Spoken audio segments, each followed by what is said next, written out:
Hello everyone. Welcome to the first Ask an Expert webinar of 2024. My name is Tika Newton. I'm the International Watershed Coordinator with the Lake of the Woods Water Sustainability Foundation, and I also work part-time for the International Joint Commission with many partners around the Rainy Lake of the Woods Basin. I'll be your host for today's webinar and the next 4 webinars that take place between now and December 5th. And I'm joining you from beautiful Treaty 3 territory here in Kenora, Ontario, where the sun is shining and the wind is gusting today. It's a lovely day. Today, you're going to hear from 2 of my colleagues, Todd Sellers and Mike Hirst, about a major project that was completed this year to provide advice around water quality objectives, alerts, and prospective international monitoring for Rainy Lake of the Woods. Before we get started on the webinar itself, though, I wanted to take care of a few brief housekeeping points. So I'm just going to switch to this housekeeping slide. If you're new to the Ask an Expert series, welcome. This is our opportunity for those of us who work on watershed issues to share our work with the wider world and for you to ask us questions. Please note that we are recording today's webinar and we'll record all the ones to come in the series, and then they will be available for rebroadcast on the Lake of the Woods Water Sustainability website. You'll be able to find this and all the future recordings there under the Ask an Expert page. If you're new to Zoom or you haven't used it for a while, I'm going to give you a quick refresher here. You can use this slide to orient yourself. If you're on a computer, you can access the taskbar by scrolling to the bottom of the page. There you'll see the option to set your audio settings where you can mute or unmute yourself. It's that one in the lower left corner, that little microphone. You can also choose whether you want to use your computer speakers or a headset or earbuds. I've muted everybody as you come into the call today, and I ask that you keep yourself on mute throughout the webinar unless you're called on to speak. If you're using the mobile app, you can also access Zoom controls by tapping anywhere on the active screen on your phone. A taskbar should pop up at the bottom of the screen, and you can quickly mute yourself or shut off your video feed by swiping to the right, and then you can restore the sound and the video by swiping left. If you have a question, you can type it into the chat window or use the Q&A feature at the bottom menu bar. You can also use reaction buttons in the bottom menu to raise your hand to ask a question.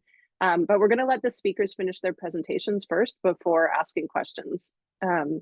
You can access the chat window through that bottom menu, and you can type your questions or comments into the chat at any time. Remember that everyone's going to see your chat questions or comments unless you target them to a specific participant. But remember that even if you're having a side conversation one-on-one with one other person, I will see all the texts at the end. So the app saves the entire text archive and the host gets to see it. So just be aware of that. I'm going to do my best to keep my eye on the chat and the questions throughout the seminar, and then we'll make sure we have time at the end for lots of questions and discussion too. So let's get on to today's webinar. So today I'm joined by 2 good friends and colleagues, Todd Sellers and Mike Hirst. Todd Sellers has been the Executive Director of the Lake of the Woods Water Sustainability Foundation since its launch in 2005, and he's also the Canadian co-chair of the Aquatic Ecosystem Health Committee of the International Rainy Lake of the Woods Watershed Board, which you'll also hear us refer to today as the IJC Board or the IJC Watershed Board. Todd has been a public member of the board since its inception in 2013. Todd holds a Master of Science degree in aquatic biology from the University of Manitoba, with his thesis work on climate change impacts on lake trout being conducted at the Experimental Lakes area east of Kenora. Todd's a lifelong summer resident of Monackey, Ontario, a fishing guide on the Winnipeg River, and a past president of the Lake of the Woods District Stewardship Association. Mike Hirst has been a resource technician for the Lake of the Woods Soil and Water Conservation District since 2004. He's a U.S. member of the Watershed Board from Baudette, Minnesota, and he co-chairs the board's industry advisory group, as well as the Aquatic Ecosystem Health Committee, along with Todd. Mike has worked in various capacities for conservation and water quality by partnering at local, state, federal, and international levels. He holds a Bachelor of Science degree in Geology and Water Resources from the University of North Dakota. So in today's webinar, we are going to be talking about objectives, alerts, and core monitoring, this project that was completed over the last year. But I'm going to tell you a little bit about why we undertook the project at all. So late season algae blooms have been a persistent nuisance on Lake of the Woods for many, many years. This year, the bloom started to gain momentum toward the end of August, and by late September and early October, dense algae blooms were revisiting us here at the north end of Lake of the Woods and into the Winnipeg River. These are some photos that friends shared with us around late September, early October, and they're really yucky. The bloom was pretty gross this year. For years, the Lake of the Woods Water Sustainability Foundation has been saying that we need international water quality objectives for Lake of the Woods, just like we see on the Great Lakes, to address the harmful and nuisance algae blooms, among other risks. The Lake of the Woods is no less a Great Lake and deserves just as much care and consideration. The IJC board, similarly in 2018 and again in 22, has recommended the governments adopt water quality objectives. A water quality objective is a specific and measurable parameter to which Canada and the US have agreed. For the Lake of the Woods, for many years, the Foundation has been working with Indigenous and non-Indigenous government agencies in Minnesota, Ontario, Manitoba, Canada, and the United States to identify strategies to reduce nuisance and toxic algae blooms. Much of this work has focused on limiting phosphorus loading to the lake, as phosphorus is a key nutrient that's responsible for fueling the harmful and nuisance algae blooms that we see here on Lake of the Woods. Over the past year, the International Joint Commission funded a project through its International Watersheds Initiative that brought together water quality experts and government agencies to provide advice regarding establishing water quality objectives for Rainy Lake of the Woods. This collaborative international two-phase study was championed by the International Rainy Lake of the Woods Watershed Board through the Aquatic Ecosystem Health Committee that Mike and Todd chair. I was the project facilitator for phase 2 of this study, and that project is the topic of today's webinar. So I'm going to hand it over to Todd and Mike to tell you all about the project now, and I will stop screen sharing and hand it over to them. Oh, I'm sorry, Todd. Did I say something other than University of Alberta? But yes, Todd's degree is from U Alberta. Okay. Good morning, all. Thank you. Yeah, and I thank Tika for granting me a degree from the University of Manitoba. It was actually University of Alberta, but it's such ancient history, I don't suppose it matters anymore. But thank you all for joining us here today to talk about sort of a major step forward in our basin, and that's the International Rainy Lake of the Woods Watershed Board's development of recommendations for water quality objectives, alert levels, and recommendations in terms of moving forward with developing a core monitoring system. Just a little refresher, and Tika touched on this briefly, what we're talking about today in the context of the IJC and in the international context of our shared boundary waters. When we talk about objectives, we really mean international objectives, and those are water quality guidelines or criteria for boundary waters only, that have to be agreed to by Canada and the United States for them to be implemented. Alert levels are an IJC construct where the IJC board itself can establish thresholds as advisory triggers to identify potential problems for boundary waters where there are no internationally agreed upon objectives. Of course, to make sense of all this and to support progress assessment and transparent reporting, some sort of basic core monitoring and reporting mechanism needed. And when we talk about core monitoring, we're not talking about sediment cores necessarily. We're talking really about a network of monitoring sites and protocols that are minimally needed for assessment and reporting on those objectives and alerts. Of course, the IJC's watershed board, the mandate of that board includes specifically making recommendations for water quality objectives to the IJC and selecting and establishing alert levels itself and reporting on both objectives, should they be established by governments, and alert levels established by the board. The biggest problem, of course, is that there are no contemporary and relevant objectives and alert levels in our basin. There are objectives inherited from the former Rainy River Pollution Board dating back to 1965. These are for the Rainy River only and don't speak to contemporary issues of concern. They're outdated and no longer relevant. Alert levels, again, were established by the former Rainy River Pollution Board that became part of the was subsumed into the International Rainy Lake of Woods Water Board These were last updated in the 1990s, and again, were only specified for the Rainy River at the time. So Tika touched a little bit on this, and it's how did we get here and why do we care? And of course, this really began to rise to prominence in the early to mid 2000s and through the 2000s, with public concerns about deteriorating water quality on Lake of the Woods, particularly related to widespread blue-green or cyanobacterial algal blooms, and the potential for algal toxins from those cyanobacterial blooms that at times cover most of the lake, on average in some years over 73-74% of the lake in late summer and early fall.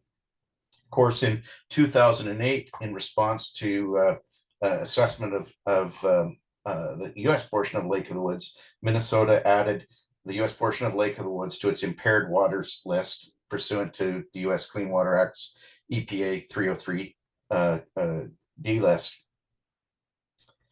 And that kicked off in Minnesota a major science program known as a TMDL, or Total Maximum Daily Load Study, to determine loading factors and what was required to bring the lake back within prescribed state standards. It also shortly thereafter, there was the establishment of a major science program in Canada by Environment and Climate Change Canada. And in 2013, at the request of governments, the establishment of the International Rainy Lake of the Woods Watershed Board, moving forward from the former Rainy River Board only, to expand it to a watershed context and having a water quality mandate for the watershed and boundary waters in the watershed, and particularly initially to address the water quality issues on Lake of the Woods. Those historical bloom conditions continue to this day. Just a quick synopsis: the priority water quality challenge in the basin continues to be elevated phosphorus concentrations on Lake of the Woods, and the potential for toxic cyanobacterial blooms. On the left panel, and this is work, and I see Karen Binding signed on today. Karen Binding is a senior researcher with Environment Climate Change Canada, who has led a team to develop a satellite remote sensing product that derives tremendous statistics on bloom conditions for Lake of the Woods and some of the other large lakes like the Great Lakes, Lake Winnipeg, etc., in Canada. And I just have to throw out a kudos to Karen and her team for great work and for making that as a public facing tool. Tremendously helpful. The left panel shows the summer progression of the summer bloom conditions. The red is the 14-day average, and in this case I'm showing extent, but there are other indices that track similarly, including severity. The bloom was relatively average through most of the season, beginning to progress in mid-August. You'll see a little dip in the third week of September, and that was related to extremely high wind events starting about the third week of September through the 5th of October, that stirred up the surface bloom. The productivity didn't disappear; it just was not detected by the satellite system. But shortly thereafter, bloom conditions recovered, peaking on October 8th, and at well above not only the average, the black line, but above the 75th percentile, the gray band, 25th to 75th percentile, and remaining above that range through to late October, and above average to the end of monitoring at the end of October. The middle panel shows the daily chlorophyll A inferred from the satellite at that peak date. As you can see, the bloom is widespread across the lake with high chlorophyll A concentrations inferred from the satellite, or derived from the satellite imagery, particularly in the main body of the big southern basin, in excess of 50 micrograms a liter. Just to give you a little idea of what it looked like on the ground in late September, in the north end in Kenora, that's Coney Island Beach, basically downtown Kenora, on September 26th, one of many, many pictures sent by concerned citizens. And maybe I'll ask Mike to take us forward now into the main topic of the day, which is the objectives and alerts and core monitoring work. Yeah, thanks, Todd. So as was stated, it is the mandate of the board to have objectives and alerts. And so with, it was needed to provide this study to come up with those, the foundations for recommendations to governments for agreements on total phosphorus objectives, as well as, adoption of alert levels for the board for other parameters. So really this study, which was in 2 phases, engaged a broad range of agency, indigenous, and public experts and a large body of research in the basin. Phase 1 really looked to really set out to say, what do we want to do? And so it said, well, we need objectives specifically to phosphorus for the sector of Lake of the Woods and Rainy River, and then board alert levels to suffice for other issues and parameters. And what phase 2 did, then it drove down a little bit further and it developed metrics and provided, recommendations for the international phosphorus objectives and a suite of potential board alert levels. So from there, I'll go into a little bit of the information of the large body of research, including the TMDL and ECCC science program that really fed this study. Next slide, Todd. So on the Minnesota side, Todd alluded to earlier, there was Lake of the Woods was listed as impaired in 2008. So it was an exceedance of a eutrophication standard. And so what that really did, it started that TMDL process. And from 2008 till 2015, there was a lot of studies being done. And in 2015, actually, the TMDL got underway and was completed and approved by EPA in 2021. So all of that information went to kind of characterize what are the loading sources for Lake of the Woods. So I'll go through kind of this pie chart just in brief, but they looked at these contributions to Lake of the Woods. So the waste load allocation, that's the permitted facilities that discharge to public waters. So, municipal sewage systems and things like that. Septic systems, very small percent in this watershed. It's negligible. Tributaries attribute for 39% of the phosphorus loading sources. The lake shed, the watershed that just feeds directly to the lake, is 2%. Shoreline erosion is 9%. The internal load, I'll talk a little bit more about this later, but the internal load they figured is 35%. And what that internal load is kind of the historic loading when the municipal and waste and paper mills just basically discharged directly into the Rainy River and flowed downstream. And this internal load is the sink in Lake of the Woods that has been basically accumulating until the Clean Water Act and similar legislation that really cleaned up our waters greatly around 1970. And then atmospheric deposition amounts or attributes about 6%. So what the TMDL did is it looked at the allowable load to the lake and then the reductions needed either at the lake or at the source. So basically looking for about an 18% reduction. And so through that TMDL process in Minnesota, they looked at the percent changes needed for all those sources.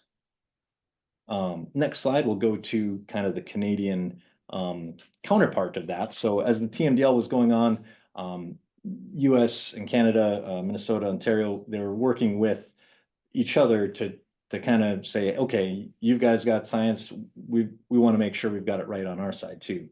And so they did a similar process, the Lake of the Woods Science Program and phosphorus reduction scenario development modeling, taking place the same time as the TMDL work was done, 2016 to 2020.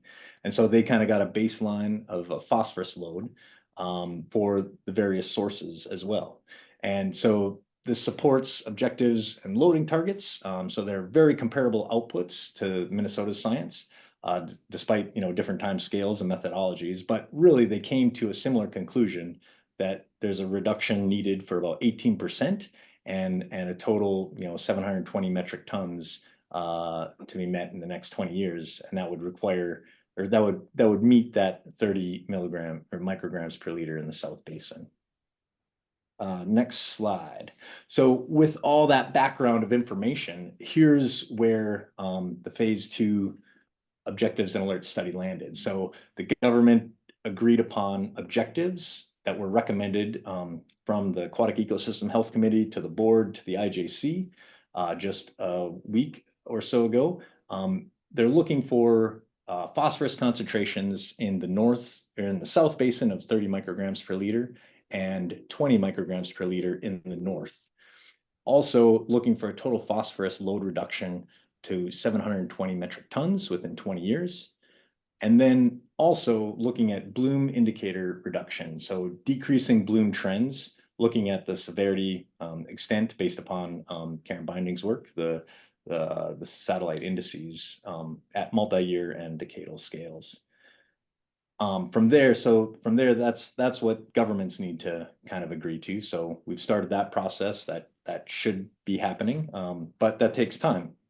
So what the IJC board also needs is alert levels. So these are alert levels, they're a trigger for advising IJC of issues of concern in the absence of international objectives. So right now we don't have international objectives. So these first two under alert levels are the exact same first two on the objectives. So basically it's the phosphorus concentrations, because we don't have objectives yet for the North and South Basin, as well as that phosphorus load reduction.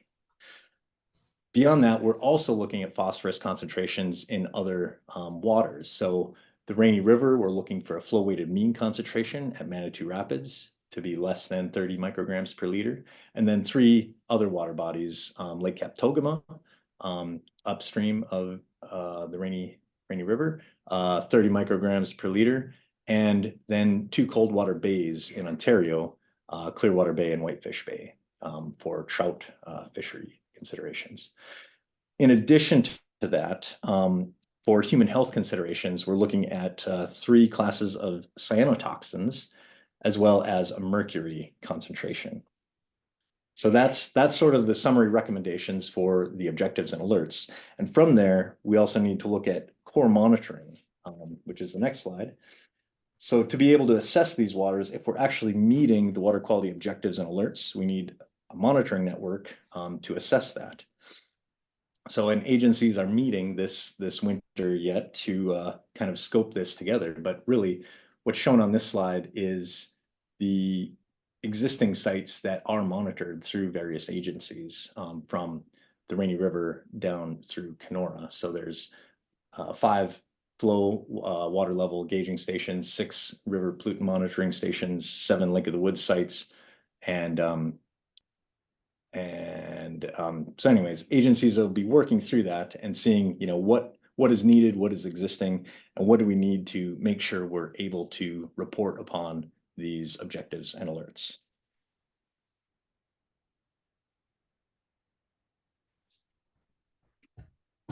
So thanks, Mike. Make sure I'm not muted. I'm not. Wanted to kind of bookend the objectives and alerts piece with the and core monitoring with a little bit of discussion about reporting.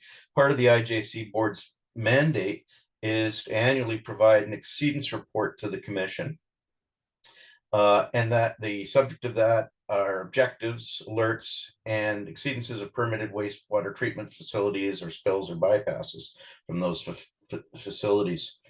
Because we haven't had internationally agreed to objectives and have not had contemporary alert levels, on an interim basis for the most recent report completed this fall, the board adopted interim TP alert, alert levels and focused on total phosphorus in Lake of the Woods and Rainy River, and the intent was to report on those until we receive formal objectives and the board adopts alert levels, which it has just recently done.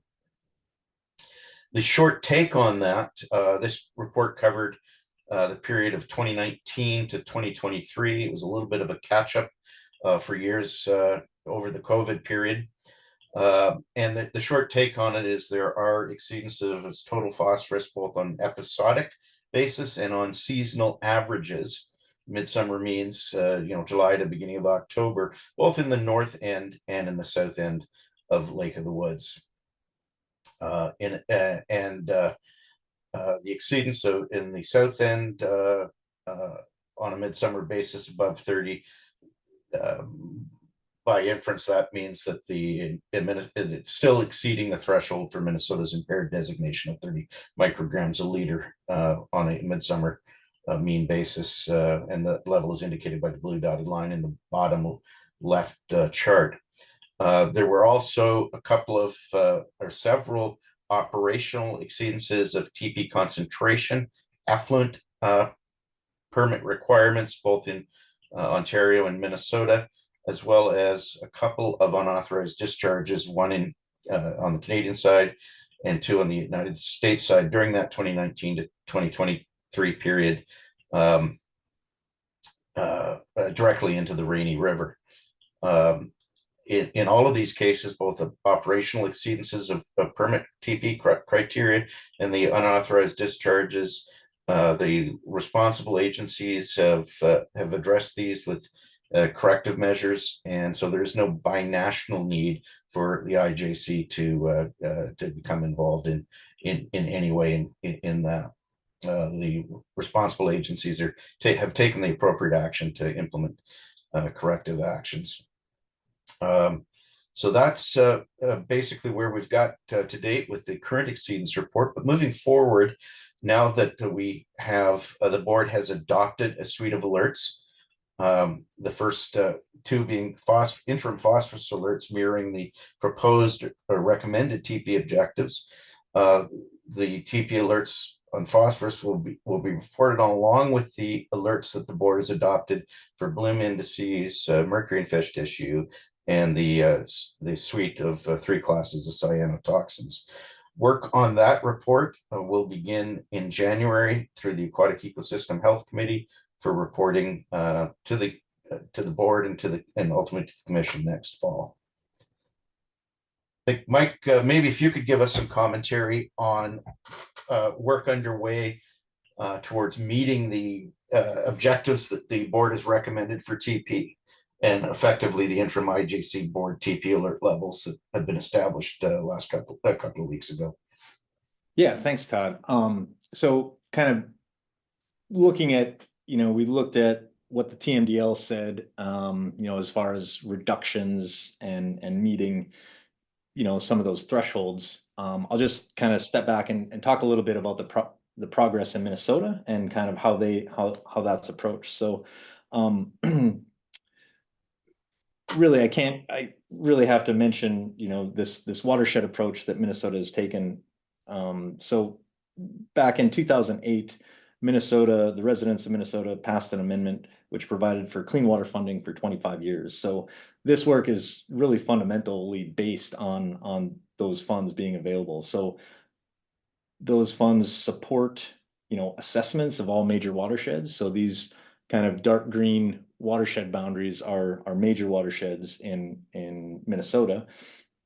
And not only do they provide that study and assessment, but they also provide funding for implementation of watershed plans to implement projects and practices to make those reductions.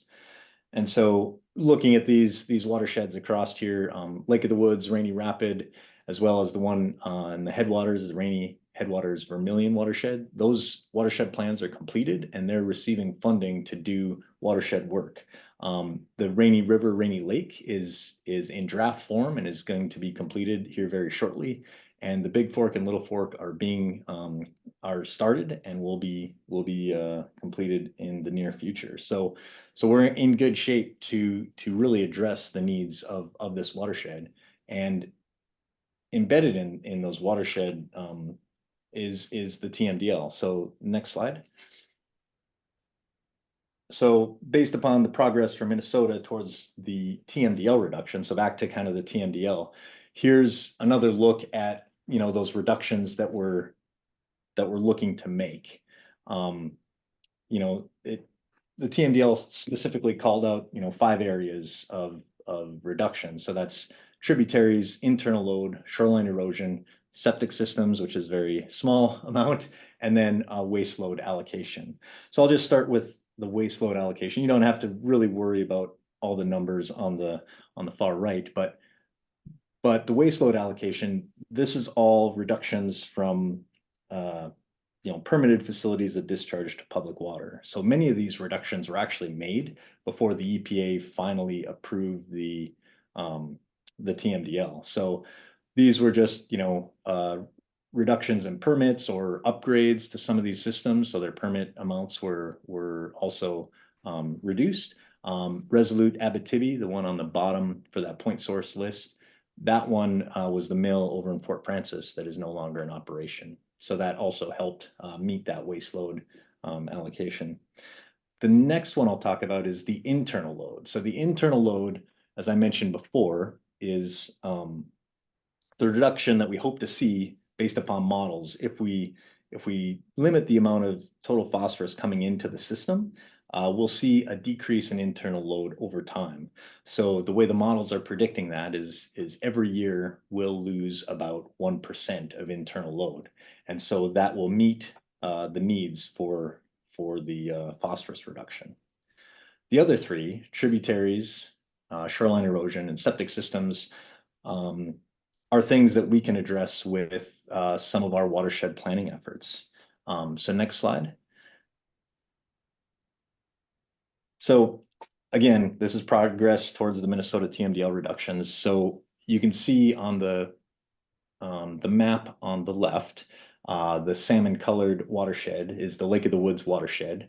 And so this plan was completed in 2020, and we've done, it has many goals. It probably needs to be shortened a little bit, but it has 21 goals. But one of those goals is specific to reducing phosphorus in the system. And so it can address, tributary phosphorus inputs from non-point sources, septic systems, and shoreline erosion. So really looking at what has been done, we've received about $300,000 annually to implement this plan. And so looking at the last 4 years, the chart on the left shows we have a goal of 8,000 pounds per year reduction for this small watershed, and we've completed that 14% of that. This last year's numbers aren't in there, but there are some other reductions that will feed that. So this watershed is obviously a very small watershed, and we're not going to solve all the phosphorus reductions with this small watershed, but it at least puts us kind of on that track to start addressing some of the phosphorus reductions needed. So with that, I'll maybe turn it back over to Todd for the Canada's approach. Sure. Just a couple of quick comments on the Canadian side. There's been an extensive science program completed with nutrient reduction scenario modeling in support of development of domestic targets. And I think most recent, and that work, formally concluded in 2020, but I do know that Climate Change Canada has been continuing work on that modeling and their science program to this date. Most recently in 2023, federal support was renewed for freshwater research and action through budget allocations and launch of the Canada Water Agency, which was formally launched and announced about 3 weeks ago in Winnipeg, as well as as part of that, it's Lake of the Woods Freshwater Ecosystem Initiative. Lake of the Woods, of course, is a designated focus among Canada's 8 priority freshwater bodies under the Canada Water Agency. So as that agency begins to get up and running, and obviously there's lots of transition in starting up that agency, but we look for, I think, some progress in terms of moving forward on Lake of the Woods, and both the new Canada Water Agency continuing the monitoring and work towards domestic target development on Lake of the Woods. Just some commentary about next steps. With respect to the recommendations from the IJC board for international water quality objectives for total phosphorus, those recommendations were submitted to IJC commissioners in late October. And the process is for those recommendations to be reviewed by the commission, and subject to its approval following a 30-day comment period, we would hope that the commission will transmit the advice with recommendations for international water quality objectives to governments for governments to consider, and you know, we would hope to establish.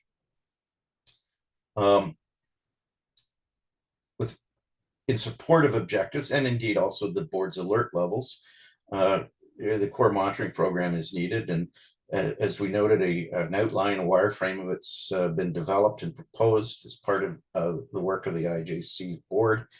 And that was done with close collaboration with many of the agencies in the IMA, and fleshing that minimally needed network of monitoring locations and protocols will need further development and refinement by agencies, including harmonization, if necessary, of protocols, agreement on what monitoring locations can be sustained in the future on a long-term basis. And these detailed discussions are just beginning and to become underway this fall. I think the initial meeting of some of the agencies through the IMA's core monitoring committee will be beginning preliminarily tomorrow. In terms of phosphorus reductions, Minnesota, of course, Mike referred to their watershed plan invitation, and that continues with the both state and federal funding for BMPs to address reductions that are prescribed by that TNBL plan that was approved in July of 2021. And on the reporting side, just a little bit of commentary about the IJC Watershed Board. As I noted, the exceedance report, which is required under the board's mandate, was a bit of the most recent one was a catch-up for a couple of years missed during the COVID period, but the board is returning to an annual cycle for its exceedance report, and work on that is gearing up in January for the fall's reporting. And again, that will cover interim total phosphorus alerts in the absence of objectives, as well as alerts for algal bloom indicator indices, the cyanotoxins, 3 classes of cyanotoxins, as well as mercury in fish. There are a variety of other issues in the basin, but these are at the moment not going to be formally tracked by the board until or unless agency brings a specific other parameter forward as either an emerging, existing, or incipient concern or risk. Well, we really have come a long way together. I mean, the first reference to study water pollution in Lake of the Woods was back in the 19-teens. Significantly in 1959, the governments asked the IJC to study pollution of Rainy River and Lake of the Woods. And that was really in response to the kinds of pictures you see on the left of 1952 of the fiber mats that had built up along the low water mark in the littoral area of the Rainy River. And that led to, in 1965, to establishment of the International Rainy River Pollution Board, which existed in steward agencies work on, along with agencies on the cleanup of the Rainy River. And today the Rainy River has really remarkably improved and high valued water. The establishment of the Watershed Board in 2013 has led to a variety of actions, and the science along the way by Minnesota and Canada, some by Ontario as well, and has really led to a body of knowledge that allows us now to move forward with some robust recommendations for moving forward together binationally. And that was really the focus of the objectives, alerts, and core monitoring projects, to provide an underpinning or foundation to begin that process. So there's tremendous, I think, thanks and acknowledgements that are due to not only the IJC's International Watershed Initiative program that provided funding, as well as the many agency experts from the agencies participating in the international multi-agency arrangement, academics, Indigenous nations, and community members, all which provided expertise and data and contributions to help this work to be pulled together. Too many to really see, but those two lists are from the appendices just of of workshops and people that participated and agencies participated to help bring this forward along the way. So that's all I think we really have today. And Tika, I think if there's time for questions, we'd be happy to answer any. Sure. Thanks so much, you guys. We do have plenty of time for questions. We have 20 minutes left in this hour. So I do encourage anybody who has a question, either type it in the Q&A box, and you can also raise a hand and I can unmute you. You can ask it that way, or you can type in the chat. I will watch all of them. Rob, I see you had your hand up earlier, which is fine. Why have load and concentration objectives? Sure. I think there's a short answer and there's a long answer, but the short answer is that the management of phosphorus loads is our lever in order to adjust or let's say adjust open water phosphorus concentrations. The algal blooms and cyanobacterial blooms respond to concentration of the nutrient in the water, not to the load, but the load is our lever. Right. Thanks. Mike, did you have anything you wanted to add? And you guys can turn on your cameras if you want, so we can see your lovely faces.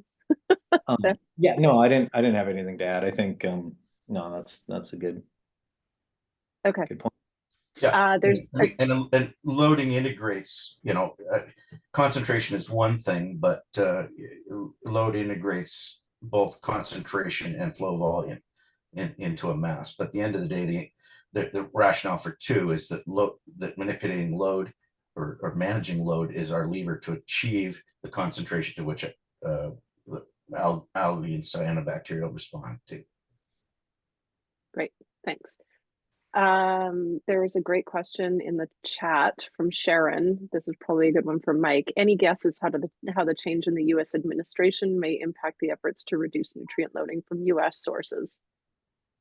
Yeah, great question. I think a lot of the funding that gets put on the ground is even state, and then there's longer terms to that. So, there are federal dollars that come through. There's the IRA, the Inflation Reduction Act, that a lot of conservation work is being done with. But yeah, I mean, it's hard to know how that'll affect some of these things, but a lot of the funding comes through state, but some of that does come federally. So I guess I can't answer that specifically, but yeah, you always wonder, I mean, if there's reductions to environmental regulation and things like that have happened in the past in the watershed. So things to definitely have on the radar. I don't know if you want to mention something we were talking about in our practice session before we got the webinar going, just about your state and local ballot questions.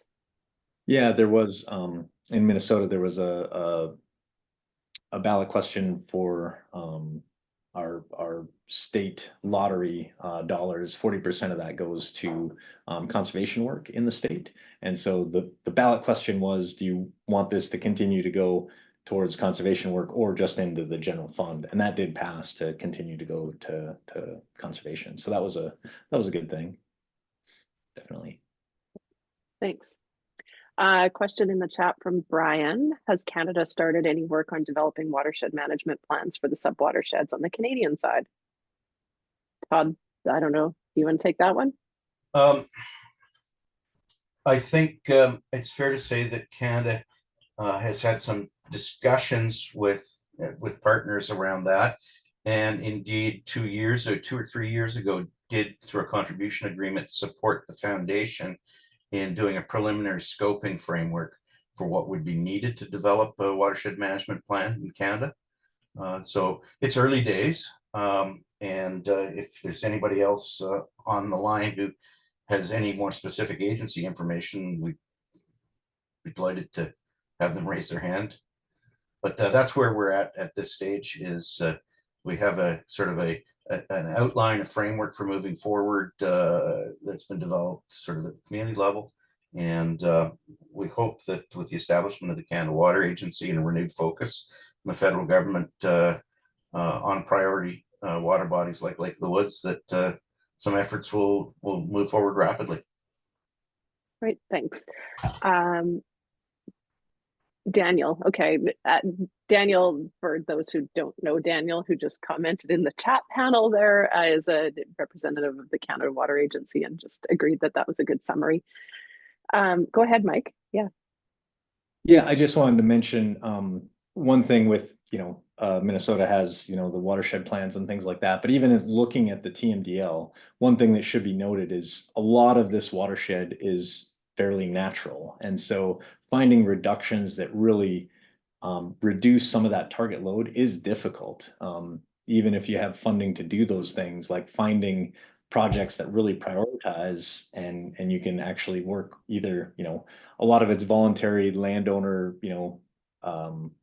practices that you have, it's not regulatory, they don't have to do them, but you have to kind of convince them. So it's not easy, even when you have a plan, to really go after some of those things, just because the nature of the watershed, it's not like there's a whole bunch of point source pollution that you can just, shut off at the spigot. And also, the watersheds aren't static, they're dynamic, they're constantly evolving. And so even though you have a plan set at a given time, that may need to be updated and changed over time as the watershed is changing. I think particularly when I look at that pie chart, the 6% atmospheric deposition. So atmospheric deposition is the things that fall out of the sky and land on the lake. That's changing even with changes to wildfires and ash deposition and the changing forest makeup and pollen falling. Like all these things actually have an impact on the ecology of the watershed. So it's a complicated story, but we will all do our best to try to solve the problems to the best of our ability. I had one question that I thought about when you were responding to Rob's question about loads and concentrations, Todd. And that's something that we've talked about a little bit around chlorophyll A and why we've made some recommendations around measuring and monitoring chlorophyll A. Do you guys want to talk about that a little bit? Sure. I mean, chlorophyll A, it's kind of, it's difficult in terms of like grab samples, discrete water samples, really to say anything about it. There's such extreme variability, even on what side of the boat you collect those samples out of. I mean, Minnesota's part of its eutrophication criteria does have a chlorophyll A value of 9 micrograms a liter. And I think Environment and Climate Change Canada has a rough guideline of 10 micrograms a liter, very similar. But it's both spatially and temporally very heterogeneous, even within a day, within hours, if you're taking, near surface samples.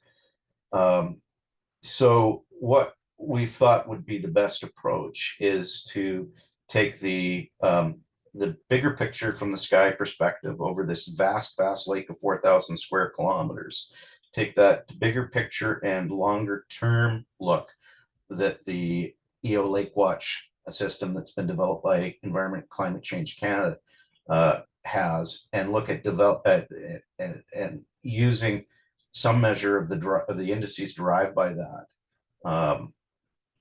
over time, over longer time scales, to smooth out variability, keeping in mind that even that tool is subject to variability in terms of what it's really reporting based on weather conditions, wind, climate blips, and so on. So I think it's best to take it may even be a decadal or more scale, looking at long-term trends towards reductions in some of those indices, as opposed to specific discrete monitoring and reporting quote exceedances on 9 or 10 micrograms a liter based on individual samples that may be highly variable. What we're really looking for is a long-term trajectory of the lake, along with the reductions in watershed loads and reductions ultimately in internal loading, which is one of the primary drivers of the late season blooms today. So I think that's the rationale. By the way, Johan's had a question for quite a while, Tika, in the Q&A. I'm sorry, I missed that one. Yeah, okay, I'll just read it out for anybody who can't see it. Would this be a prime role for the International Rainy Lake of the Woods Watershed Board to develop a transboundary watershed management plan? What's the reason for separate plans? As much as we like that there's at least a Minnesota management plan in place, why have two? Well, Why not I'll just take one? a stab at that. And then Mike, you can chime in and help bail me out on this one. But I think oh, I'm gonna have to Oh, sorry, I That's got okay. I just switched to another tab so I can see the question. okay. My personal opinion as a board member, and it's no more than, Rainy Lake Woods Watershed Board member, and it's no longer more than my personal opinion, is that there's a role for the watershed board not to develop a comprehensive plan, but to help broker the framework for plan elements and the principles that local agencies would develop their local plans to agree to. This is very similar to what Minnesota has done with its one watershed, one plan process. The one watershed, one plan, and maybe Mike, you can expand on that, has articulated an overarching framework of principles and structure within which local plans can be developed and implemented. I always think of an egg crate and eggs. You build the egg crate with holes that are designed to fit the eggs, regardless of whoever produces them. And so maybe Mike will just give you a segue there.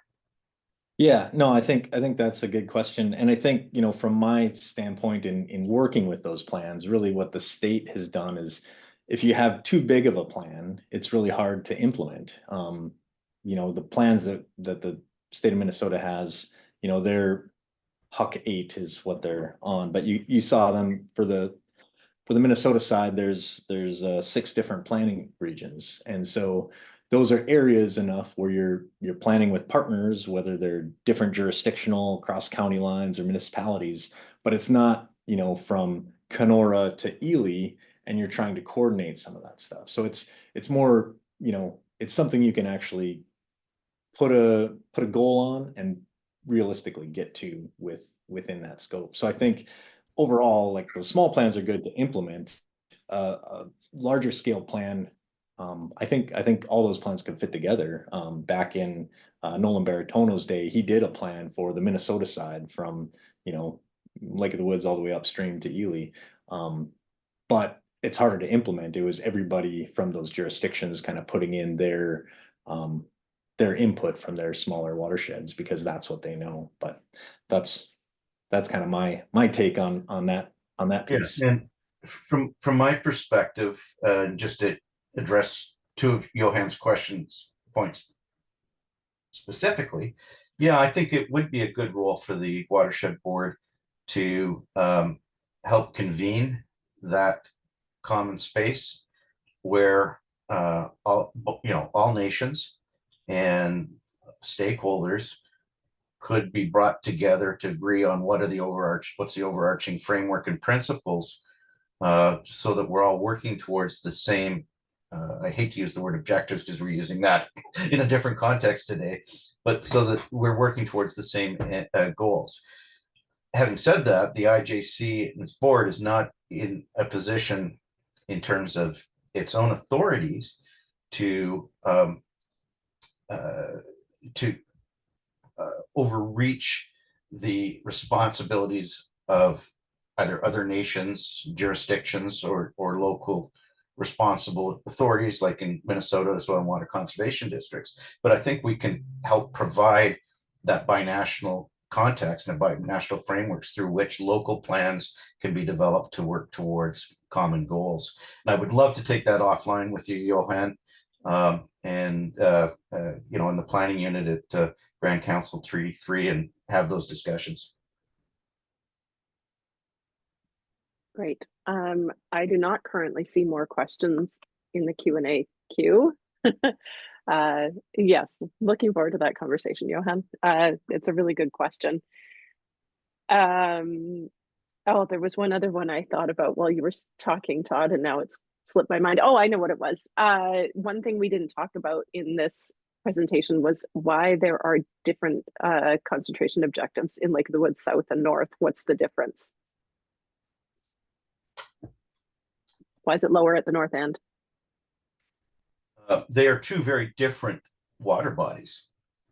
I mean, very much like Lake Winnipeg, the south basin of Lake of the Woods is shallow, and we now know, it does stratify, but only intermittently, and it drains an area of naturally high, high nutrient, wetlands, and for the most part, it has drains a part of the Canadian Shield lands, but it's naturally higher in productivity than the portion on the Canadian Shield. The portion on the Canadian Shield, of course, receives water from the south end.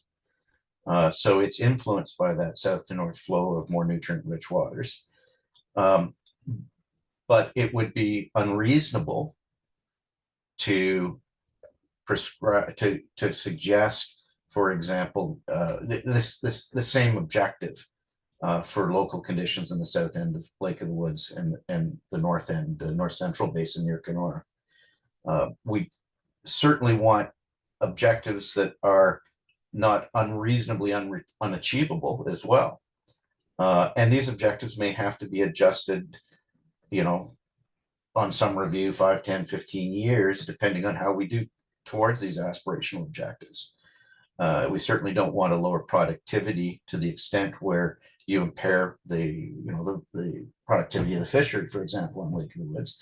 And given the challenges we're going to have to find reductions anyway in a loading scenario that is fairly landscape diffuse based, and now that point sources are being addressed or have been addressed, it would be unreasonable to apply the same limit to the south and north end. And quite frankly, they're different water bodies. We have to remember, really, it's a chain of lakes with a river running through it. And the lakes have quite different characteristics from the surrounding geology and the water sources locally. That's great. Thanks. Similarly, in case anyone was wondering why Kabetogama, Clearwater Bay, Whitefish Bay aren't recommended for international water quality objectives, the short answer is that they are not international boundary waters. They're entirely within the domestic geography of one country or the other. So it wouldn't be appropriate to cover them with an international objective. So that's why they've been recommended for a board alert level, but not the objective, in case anyone was wondering. Yeah, and Kabetoga drains into the Namakan and Rainy system down into the Rainy River. So the objective there, the intent is to identify potential problems for downstream boundary waters in terms of nutrients and cyanobacteria. In terms of the Clearwater Ptarmigan, when we say Clearwater Bay, for those folks at the north end, particularly who are resident in that northwestern region, a sub-basin, when we say Clearwater Bay, that's really inaccurate shorthand for a complex of bays, Ptarmigan, Clearwater, Echo, that colloquially get referred to as Clearwater. And that's hydrologically distinct for the most part from Lake of the Woods, and for the most part drains into Lake of the Woods. This is a diluting factor on the waters in the north central basin near Kenora. Similarly, Whitefish Bay drains from the east into the main south to north flow of the north body of Lake of the Woods. And again, it's characterized by very low productivity, low phosphorus levels. And the primary intent in terms of an alert level there is to keep an eye on phosphorus levels, such that for the primary reason, given that their diluting factor today would be not to change that, but really the primary reason would be protection of provincially significant cold water fish habitat, specifically lake trout and whitefish. And so those are the reasons for the board to, at the board level, to provide an advisory role, but that they would not, in our opinion, qualify to elevate to governments for an issue of international concern that would require objectives. Yep. Thanks so much, Todd. Okay, we're at the top of the hour. It's amazing how we can use up an hour, hey? Talking about objectives, alerts, and monitoring. This was a great webinar. Thanks, you guys, so much for your help. For everyone else who's still on the line, I hope you have time to join us again next week when we get to do this all over again, November 13th. So that's next Wednesday at noon, not at 1, it's at noon next week. We'll be talking with Dr. Kathy Eimers and Jesse Anderson about nutrient studies in Rainy River and its tributaries. So join us then. Thanks, everyone. Have a great afternoon.